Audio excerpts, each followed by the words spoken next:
Il faut complètement aimer ce que vous faites. Idéalement, aimez ce que vous faites dans un bon business, mais vous savez quoi? Si ça ne se passe pas au mieux, le fait d'aimer est ce qui compte bien plus que d'avoir un bon business. Certains veulent être profs.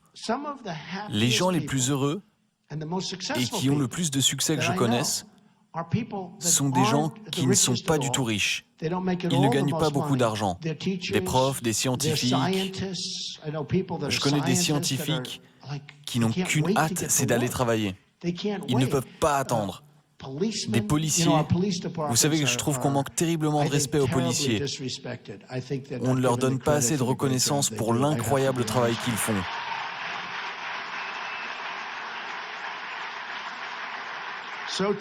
C'est vrai.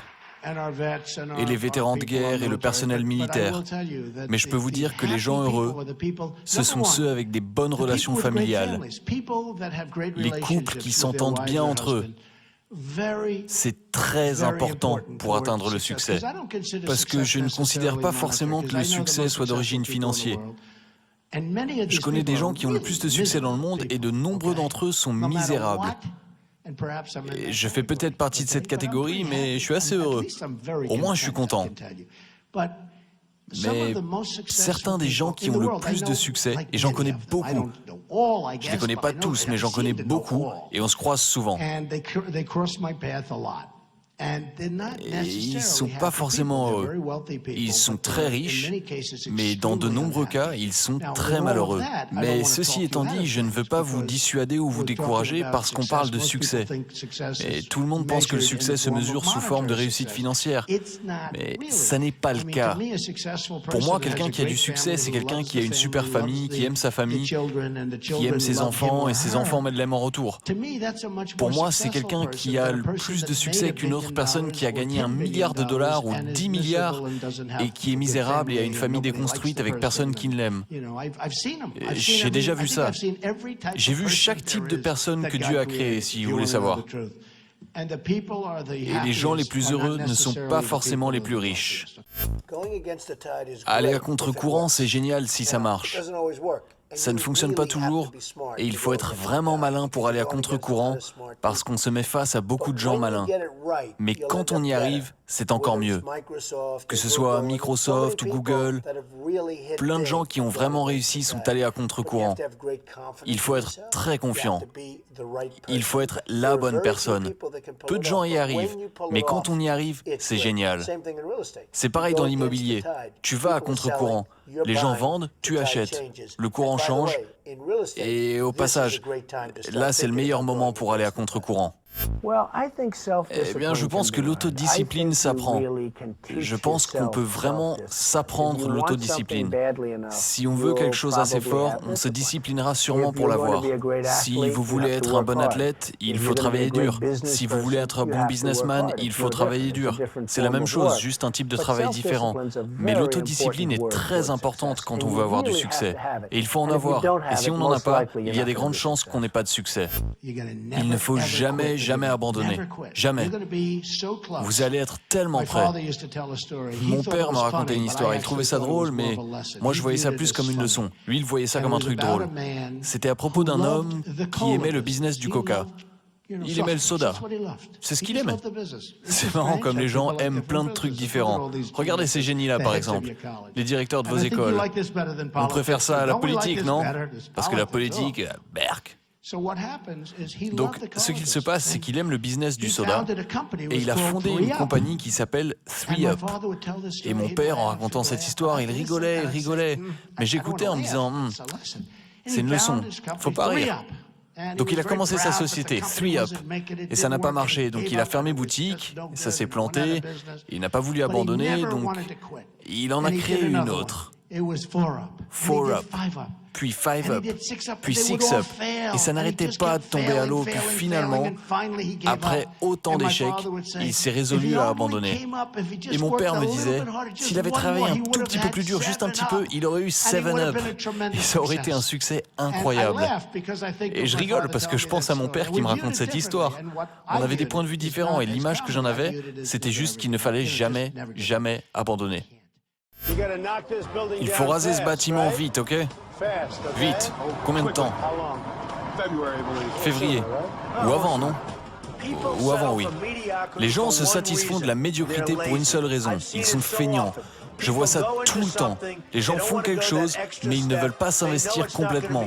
Ils savent que ça ne va pas être fou, ce sera peut-être bien, peut-être sympa, mais ce ne sera pas fou. Donc ils se contentent de la médiocrité. Ils sont feignants.